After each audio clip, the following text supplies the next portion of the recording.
세상은 날마다 발전하죠. 우리는 이것을 진보라고도 이야기를 합니다. 세상이 발전하면 그만큼 편리해지는 것도 사실입니다.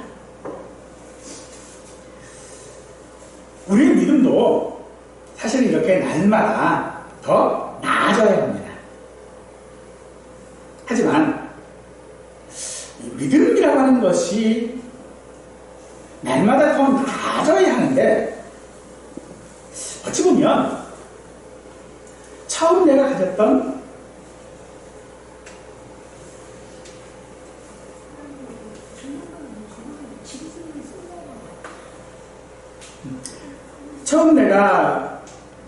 가졌던 그 믿음보다 어쩌면 좀 더 못한 것 같아요. 믿음이 높아지기보다는, 더 좋아지기보다는 어떤 일들을 만날 때마다, 어떤 어려움들이 있을 때마다 내 자신의 믿음들을 살펴보면 항상 못한 것 같다는 거죠. 근데 그 이유가 무엇일까라고 생각해보면 간단한 것 같아요. 그것은 내가 이 믿음 가지고 무엇인가를 해야 한다라고 하는 것 때문에 그런 것 같아요. 내가 지금까지 가졌던 믿음을 가지고서 내가 어떤 것들을 이루고 어떤 것들을 해내야 하는데 그걸 못 해내는 거거든요. 내가 이만큼 믿었으니까 이만큼의 일을 해야 할 것 같은데 못해요. 그래서 우리는 때로 이 믿음이 남 적다, 나한테 믿음이 없는 것 같다 라고 하는 생각들을 하게 되어집니다. 그러면 우리는 이 믿음을 가지고 무엇을 하기를 원할까요?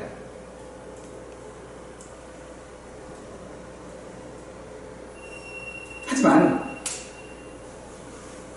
우리가 가지고 있는 믿음의 어떤 결과와 상관없이 하나님은 우리의 중심을 보시는 하나님이시기 때문에 우리가 무엇을 할 수 있건 아니 무엇을 했건 하지 못했건 하나님은 결과가 아니라 우리의 중심을 보고 있으시다라고 하는 것들을 우리는 잊지 말아야 합니다.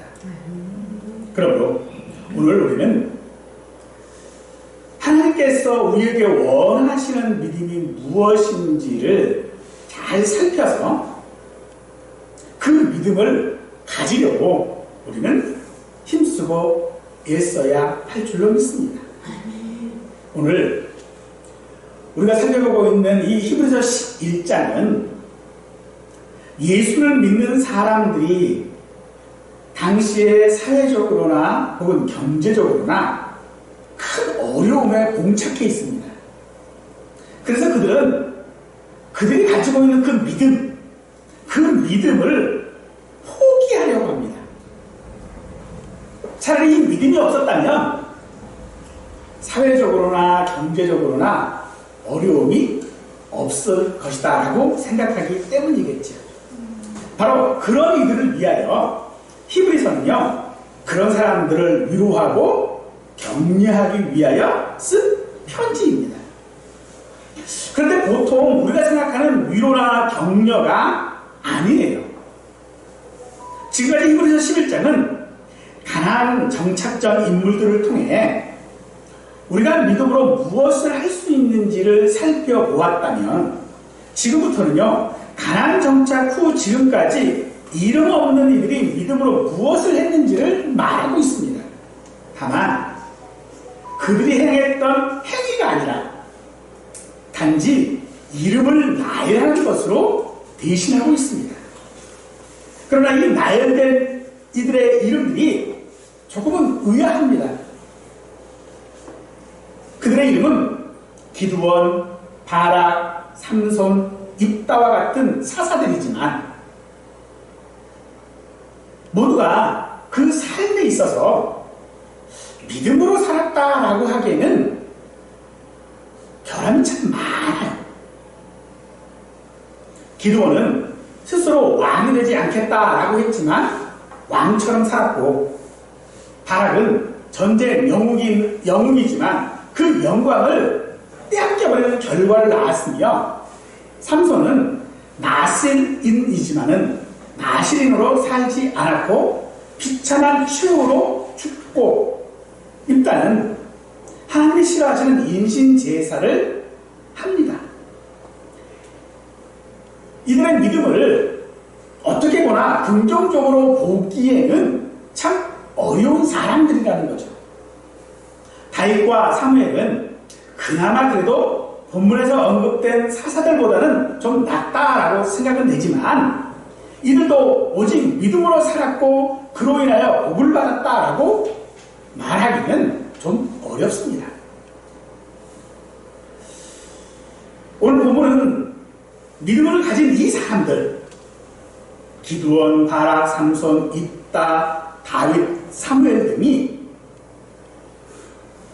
나라를 이기기도 했고 의를 행하기도 했으며 약속을 받기도 했고 들짐승의 입을 막기도 했으며 불의 세력을 끄기도 했다라고 말합니다. 또 그들은 칼날을 피하기도 했고 연약한 가운데 강하게 되기도 했고 전쟁에서 용감하게도 했으며 죽은 자들을 다시 일으킴 받기도 했다라고 말하고 있고, 그들의 삶을 그 삶의 모든 영역에서 하나님의 도우심을 경험했다라고 말하고 있는 것입니다. 이 모든 경우는 하나님께서 은혜를 베푸신 것이며 하나님의 능력이었습니다. 하지만 이들은 믿음으로 인해 조롱과 채찍과 결박과 옥에 갇히는 시련도 받았으며 돌로 침을 받았고 톱으로 켜는 것과 칼로 죽임을 당했다라고 말하고 있습니다. 즉 믿음 때문에 순교했다라고 말하고 있지요. 또 양과 염소의 가죽을 입고 유리하여 궁핍과 환난과 학대를 받았다라고 말하고 있습니다. 하나님을 믿음으로 말미암아 그들은 성공한 삶을 살았다라고 말하지 않는다라는 것이죠. 성도는 세상에서 나그네로 살지만 세상에 속한 사람이 아닙니다.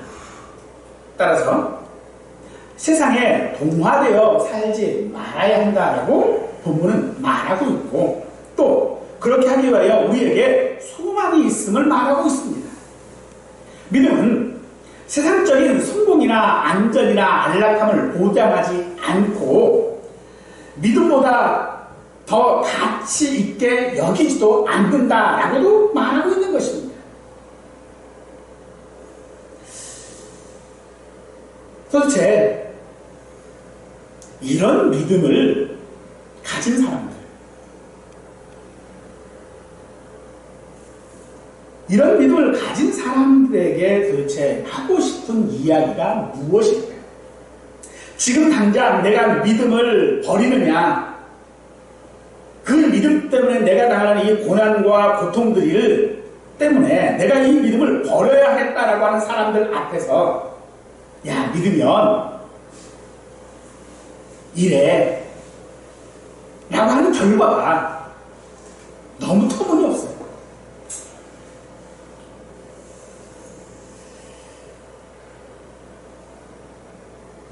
왜 이들의 말들이 우리에게 이렇게 터무니없이 들릴까?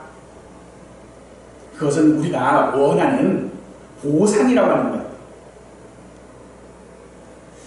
그 보상이라고 하는 것이, 즉 믿음의 결과가 무엇인가를 해야 한다라고 하는 생각 때문에 그런 것입니다. 즉 믿음이라는 것을 가지고 그것을 어떻게 사용해야 하는지, 또 그 믿음을 내가 어떻게 그 믿음에 대한 책임을 내가 감당했는지, 이것 때문이라는 거죠. 그런데 본문은 말합니다. 32절에 보니 내가 무슨 말을 더하리요? 라고 하면서 말을 더하려면 내게 시간이 부족하다라고 말하고 있죠. 즉 믿음을 어떻게 사용해야 하는지 더 설명할 필요가 없고, 더 설명하는 것은 시간 낭비라고 지금 말하는 것입니다.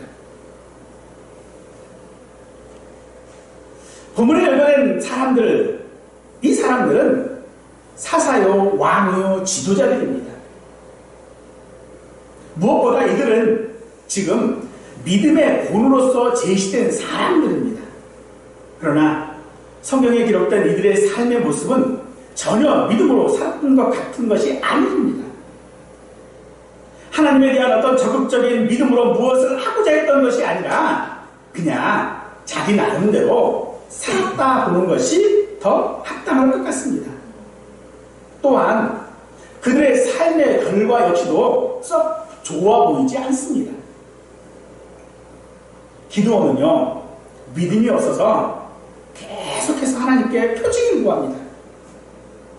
승리를 확신하지 못하고 농부였던 이 기드온은 승리한 이후에는요, 적들에게서 탈취한 금으로 제사장이 있는 에봇을 만들어 놓고 백성들의 마음을 하나님과 멀어지게 만듭니다. 자신은 왕이 되지 않겠다라고 했지만 그 아들의 이름을 나의 아버지는 왕이라는 뜻의 아비멜렉이라고 지었습니다. 그리고 마치 왕처럼 살았습니다. 일단은 하나님이 전쟁에서 이기게 하시면 자기는 맨 처음 맞이한 일을 제물로 드리겠다라고 생각함으로써 자기 딸을 하나님이 금하신 인신 제사로 드린 사람입니다. 하나같이 믿음의 본으로 삼기에는 너무나도 어렵습니다. 그러나 기드온은요, 300명으로 막강한 미디안 군대와 싸웠고 적들을 질그릇 깨트리는 것처럼 괴멸시켰습니다. 바락은 군대의 장관이었지만 전혀 용감하지 않았고 여선지자 드보라를 의지해야만 이겼습니다. 하나님은 이런 믿음이 없는 바락도 사용하셨습니다. 나실 있는 삼손은요, 주어진 능력에 비해 너무 적은 것들 가운데 연약했던, 약했던, 약점을 가지고 있었던 그런 사람입니다. 그런 사람이 단 한 번으로 이스라엘을 구원했습니다. 지금 이들의 이름을 믿음으로 보기에는, 믿음으로 무엇을 했다라고 하기에는 너무나도 어이없는 이 사람들의 이름을 나열한 이유가 바로 여기 있습니다. 그 일들은 그들이 한 것이 아니라 하나님께서 하셨다는 것입니다. 더불어 하나님은 지금도 그 일을 하실 수 있음을 말하고 있는 것입니다. 반면 이름조차도 알 수 없는 그 사람들의 믿음을 가진 사람들이 그 믿음으로 말미암아 희생해야 했던 것들을 말합니다. 읽는 것만으로도요, 너무 끔찍합니다. 이들은 이 끔찍한 일들을 당하면서도 믿음을 부인하지 않았습니다. 그래서 세상이 감당하지 못하는 것이 당연한 것이죠. 흔히 하는 말로 그들이 지금 믿음 때문에 그 끔찍한 일을 당하는 것이 우리말로 얘기하면요, 그냥 넘사벽이에요. 근데 이 말이 왜 우리에게는 결코 좋은 말로 들리지 않을까요? 어쩌면 이 말은요, 야, 똥이 무서워서 피하냐? 더러워서 피하지? 하는 것과 그래, 너 잘났다, 그런 말로 들립니다. 왜 그렇습니까? 결과를 보자고 믿음으로 무엇을 더 해야 하는지 의문이기 때문에 그렇습니다. 내가 믿음으로 무엇을 더 했는데 결과가 그거라면 내가 어떻게 믿음을 가질 수 있습니까?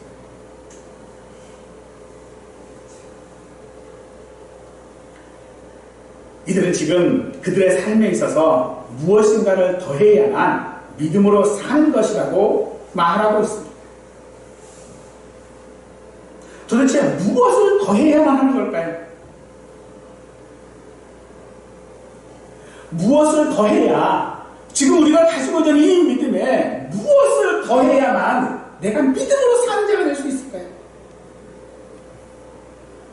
지금 내가 가지고 있는 이 믿음에 무엇을 더 해야 내가 원하는 그런 삶의 결과를 얻을 수 있을까요?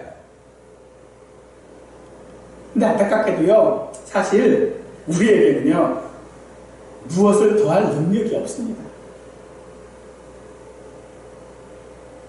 그럼에도 불구하고 무엇을 더 하려고 하니 우리의 삶이 힘들 수밖에 없는 거죠. 하지만요, 저는 우리에게 이런 대단한 어떤 성공을 말할 수 있는, 내가 믿음으로 무엇을 했다라고 말할 수 없는 것이 어쩌면 다행이라고 생각이 되어집니다. 만일 내가 무엇을 더해서 내 인생의 성공을 거두고 내가 원하는 결과들을 이루었다면 나는 아마 교만했을 거예요. 이기적인 사람이 되었을 것이고, 더 나아가 어쩌면 이단이 되었을지도 모릅니다. 불행히도요, 우리 주변에는 이런 사람들을 참 많이 보는 경우들이 많습니다. 자기도 지혜에 빠져서 대단한 믿음을 가진 양 자기를 포장하고 다른 이의 믿음을 판단하고 합니다. 제가 어떤 성공을 거두었다면 저라고 달랐을까? 다르지 않았다는 거죠. 그러니 지금 요 모양으로 하나님을 의지할 수밖에 없도록 하시는 것이 우리에게는 감사일 수밖에 없는 것입니다.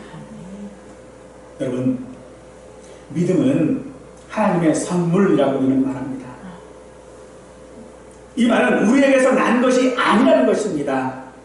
하나님께서 믿음을 우리가 나그네로 사는 세상에서 사용하도록, 우리가 세상에서 나그네로 살 때 그것이 필요하기 때문에 우리에게 선물로 주신 것이라는 말입니다.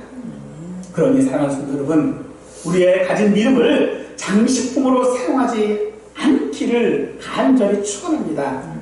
하나님께서 주신 믿음에 대하여 무엇을 해야 한다라고 하는 말을 오해하지 마십시오. 각자 해야 할 능력에 따라 나누는 것이 아닙니다. 어려움을 당한 이웃에게 힘을 보태는 것이 아닙니다. 믿음은 오직 하나님의 은혜이고 하나님의 능력입니다. 그러므로 우리가 무엇을 더 해야 한다라고 하는 말이 도대체 무엇입니까? 하나님과 나와의 관계에 대한 믿음을 말하는 것입니다.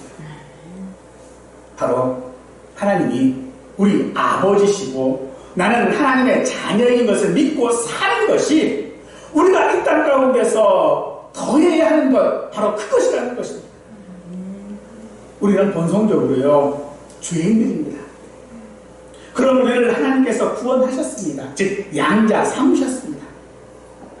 그러니 우리는요, 양자로 살아야 하는 것입니다. 여러분, 자녀가 집안일을 해요. 근데 월급 받는 사람이 집안일을 합니다. 그 결과는요, 능력이나 결과가 다르지 않지요. 내가 자녀로서 집안일을 하는 것과 내가 월급을 받으며 집안일을 하는 것과 달라요. 결과가 전혀 다르지 않습니다. 그런데 관계는 전혀 다르죠.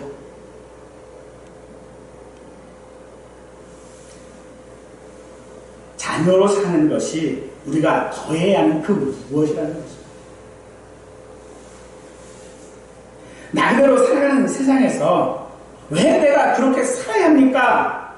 왜 내가 믿음으로 살아야 합니까? 굳이 그렇게 살아야 하는가? 이유가 간단합니다. 자녀이기 때문입니다.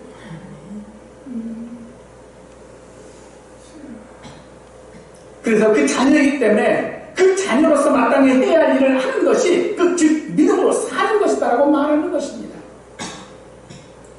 고린도전서 1장 26절 말씀에 시작은 이렇습니다. 형제들아 너희 부르심을 보라 라고 말합니다. 그리고 나서 그 다음에 말을 해요.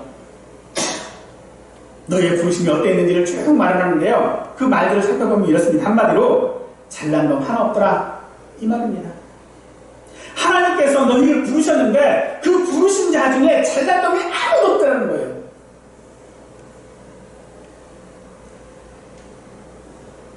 잘난 사람에게, 능력 있는 사람에게 일을 시키면 더 잘하겠지요.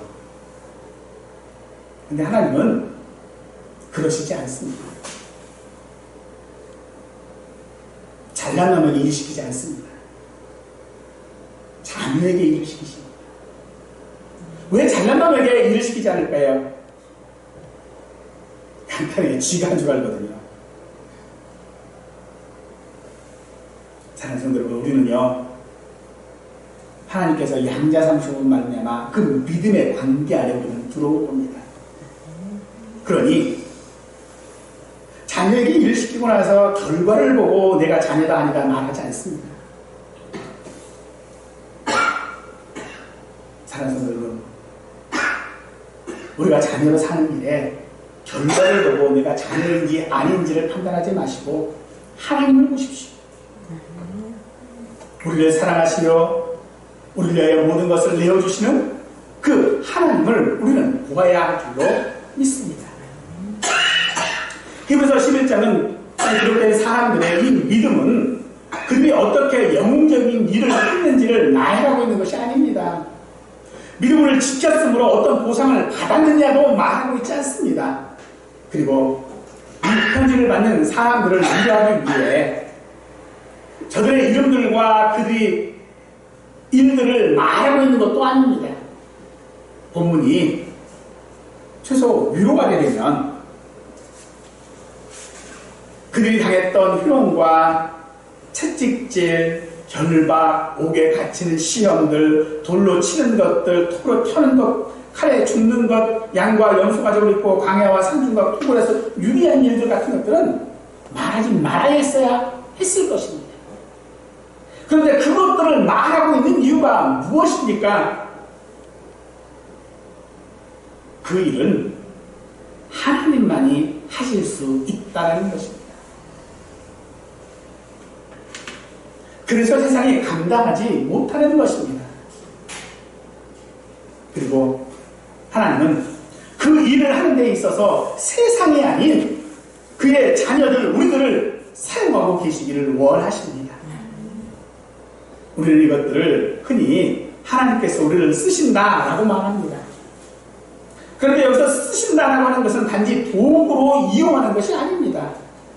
도구는 하고자 하는 일을 쉽게 하기 위한 것이 도구 아니겠습니까? 또 이 도구들은요, 뭘 만지기 싫은 것들, 그것들을 만질 수 있도록 해주는 게 도구들이에요. 근데 하나님은 우리를 그런 도구로 사용하시는 것이 아닙니다. 우리가 도구라면 우리에게는요, 믿음이 필요치 않습니다. 우리가 믿는다고 할 때에 그래서 행위를 가지고 믿는다고 말하는 것이 아니라는 것이죠. 매일 성경을 읽고 쓰고 기도도 몇 시간씩 하고 죄 짓는 일은 절대로 안 하고 밥 먹을 때 한 30분씩 기도하고 휴강에서는 기도원 가가지고 금식 기도하고 이런 게 믿음이 아니라는 겁니다. 하나님께서는 오히려 그런 믿음을 가지고 계신다라고 말씀하십니다. 이사야 1장 13절 말씀에 그랬습니다. 헛된 제사를 다시 가져오지 말라. 분양은 내가 가지 여기는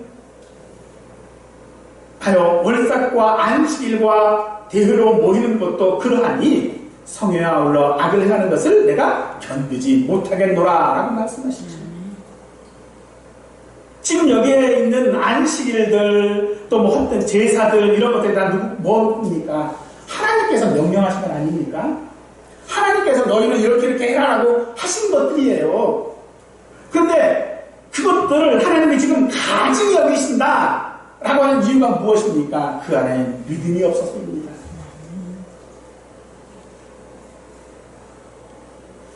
우리는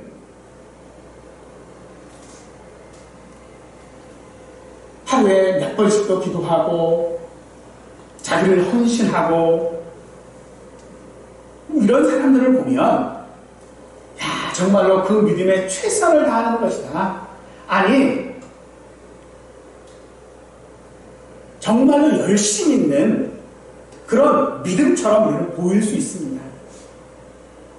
그런데 하나님께는 그런 것이 아무런 가치 없는 일이라는 것입니다.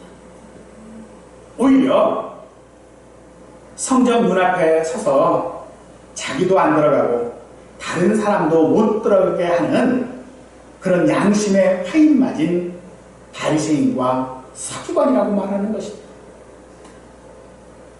그래서 우리가 생각하는 믿음은요, 껍데기뿐이고 그 실체와 능력이 없는 것입니다. 이런 사람들은 세상적인 삶의 방식을요 그대로 고수합니다. 자기 생각만 바르고 다른 일은 다 틀렸다고 말합니다. 이것이 무엇입니까? 그들은 단지 외적으로 보이는 결과들 그것만 가지고 믿음을 판단하기 때문입니다. 그러므로 바른 믿음이라고 하는 것이 무엇인가? 그것은 마음으로부터 시작되는 믿음인 줄 아시기 바랍니다. 마음으로부터 순종하고 마음으로부터 하나님의 뜻을 행하는 것이 곧 믿음입니다. 비록 모든 행실이 연약하고 미약하고 불완전하지만 그 마음으로부터 시작된 믿음이야말로 하나님을 기쁘시게 하기에 충분하다는 것입니다. 과거의 헌금을 부유한 사람의 헌금보다 더 칭찬하셨던 예수님은 얼마나 헌금했는지가 아니라 어떻게 헌금했는지를 보시는 것입니다. 따라서 모든 행위는 외적인 것일 뿐 또 마음의 표출이어야 하는 것입니다. 그래서 로마서 10장 10절에서 그랬습니다. 사람이 마음으로 믿어 의에 이르고 입으로 신하여 구원에 이른다 라고 말씀하시는 것이 바로 그런 뜻입니다. 마음이 바르면 혹 우리의 행위에 결함이 있어도 하나님께서는 너그럽게 보신다는 겁니다. 우리는 잘못된 판단을 할 수 있고요. 외적으로 균형 잡히지 못한 행위가 우리에게 있을 수 있습니다. 하지만 하나님께서는요. 중심을 보시는 하나님이십니다. 그래서 우리의 잘못을 일일이 정죄하지 않으시고 용서하시며 은혜와 자비로 우리를 대면하신다는 것입니다. 이것이 우리의 마음으로부터 믿음은 어쩌면 초라할지도 모릅니다. 그런 믿음을 사람들은요 조롱하고 비아냥하고 경멸하고 심지어 증오할 것입니다. 왜냐하면 그런 것에는 잘하는 것이 없거든요. 우리가 마음으로부터 믿는다고 해서 세상은 우리를 칭찬하지 않습니다. 그러나 하나님은 우리를 칭찬하신다고 약속하고 계십니다. 그렇다고 해서 마음이 있다고 해서 형식이 없어도 된다라고 하는 것은 아닙니다. 다만 우리의 믿음에 있어서 가장 중요하고 제일 된 것은 우리 마음의 상태라는 것이죠. 바른 마음이 곧 바른 믿음입니다. 바른 마음이 바른 행위로 나타납니다. 이 마음이 없으면 우리는 어떤 식으로 무엇을 하든지 바리새인이고 서기관일 수밖에 없는 것입니다. 본문에서 일어난 일들은 세상이 믿음을 가진 우리에게 행한 일들입니다. 야, 너희가 그런 믿음을 가지면 이렇게도 해 라고 말하는 것입니다. 그러니 야, 믿음을 포기해. 믿는 거 그만해. 그래서 우리가 믿음을 포기할 수 있을까요? 우리는 결코 이 믿음이 포기할 수 없습니다. 내가 무엇을 했기 때문이 아닙니다. 무엇이 약속되어 있기 때문이 아닙니다. 그 믿음이 우리가 선택한 것이 아니기 때문입니다. 하나님의 선물이기 때문입니다. 하나님은 그 믿음을 우리에게 기필코 주실 것입니다. 우리가 설령 본문에서 말하고 있는 것처럼 그런 끔찍한 일들을 당한다 할지라도 하나님은 우리에게 그 믿음 주시는 것을 결코 포기하지 않으신다는 것입니다. 그러니 세상이 감당할 수 없지요. 세상이 감당하지 못한다라고 하는 것이 무슨 역사적으로 유래를 찾아볼 수 없는 그런 것들을 말하는 것이 아닙니다. 세상이 침성하고 보상하는 것과는 다른 길을 간다는 것입니다. 사랑하는 성도 여러분, 믿음으로 무엇을 한다라고 하는 것은 그곳이 어디든 그 일이 무엇이든 결과가 어떻게 되든 하나님의 뜻이라면 감당하고 기뻐하는 것이 믿음입니다. 고난 그 자체가 믿음이라고, 믿음의 전부라면 사실 누가 믿음을 선택할 수 있겠습니까? 하지만 우리는 알고 있습니다. 믿음에는요 반드시 보상이 따릅니다. 우리는 어쩌면 그 보상 때문에 믿는지도 모릅니다. 하지만 그 보상이 이 땅에서 우리가 원하는 것으로 받는 것이 아니라는 것입니다. 우리는 이 땅에서요 나그네로 살기에 그 보상을 받지 못합니다. 다만 그렇게 살아온 것에 대해 보상을 약속하고 있을 뿐입니다. 왜 그렇습니까? 아직 우리는요 경기 중이기 때문입니다. 아직 우리 삶은요 안 끝났어요. 아직 진행형이라는 말입니다. 고난이 있다고 해서 우리의 삶이 끝났다고 생각하지 마십시오. 혹시라도 우리에게 잠시의 즐거움이 있다고 해서 그것이 영원토록 계속될 것이라고도 생각하지 마십시오. 우리의 어떠함보다 그 모든 것들을 약속하신 하나님은 어제도 오늘도 살아계신 분이시고 우리와 함께 하시는 우리 아버지이십니다. 믿음으로 하지 아니하고는 누구도 그 온전함을 이루지 못한다고 말씀하고 있습니다. 이 온전함을 이루는 믿음은 세상이 아니라 우리에게 있습니다. 하나님께서는 우리에게 은혜로 주시는 것이 곧 믿음입니다. 그러므로 그 믿음으로 무엇을 하는 자가 아니라 하나님의 능력을 의지하는 자가 되어져야 합니다. 빌립보서 4장 13절 말씀입니다. 내게 능력 주시는 자 안에서 내가 모든 것을 할 수 있느니라. 여기 능력이라고 하는 이 단어는 남보다 더 뛰어난 것, 난관이나 한계를 극복하는 것 등을 우리는 능력이라고 생각합니다만 바울은 이 말을 쓸 때에 그런 의미로 사용하지 않았습니다. 바울이 이 말을 하면서 능력을 말하고 있을 때 그는 고생해서 내가 이렇게 믿음으로 살려고 내가 믿음을 가지고 이렇게 고생하면서 살아왔는데 지금 내가 감옥에 있다 라고 말하고 있는 것입니다.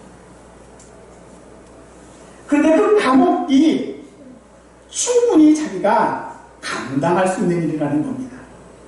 아니, 자기가 감당하고 있는 것이 아니라 하나님이 감당시키시겠다라고 말씀하고 있음을 이야기합니다.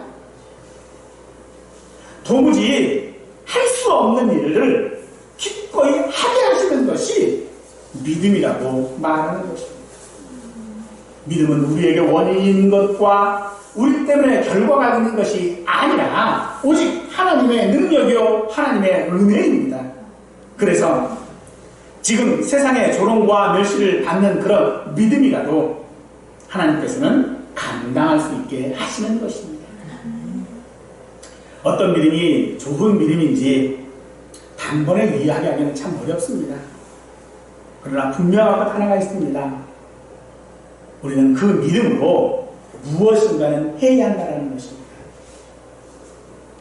하나님께서 우리에게 선물로 주신 그 믿음으로 무엇을 해야 한다면 그 선물을 주신 하나님의 칭찬 듣는 일을 해야 하지 않을까요? 여러분 혹시 누군가에게 선물을 주었다라고 생각해 보십시다. 근데 그 선물을 그 용도대로 사용하지 않는다면 선물의 의미는 없지요.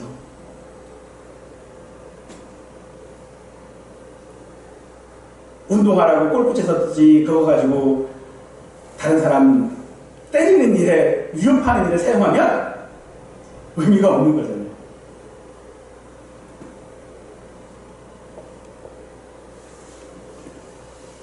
하나님께서 우리에게 믿음을 선물로 주셨다면 우리는 그 선물을 하나님이 주신 의도대로 사용해야 합니다. 그 의도가 무엇인지 아십니까? 바로 하나님이 우리에게 너는 내 자녀다라고 말하는 것입니다. 우리는 그것을 믿는 것입니다. 그리고 그 자녀로 사는 것입니다. 자녀로 사는데 부모 마음에 드는 자녀가 없잖아요. 우리도 그래요. 하나님 마음에 우리가 생각해도요 전혀 마음에 안 드실 거예요. 그런데 하나님은요 마음에 들지 않는 자녀라도 자녀입니다.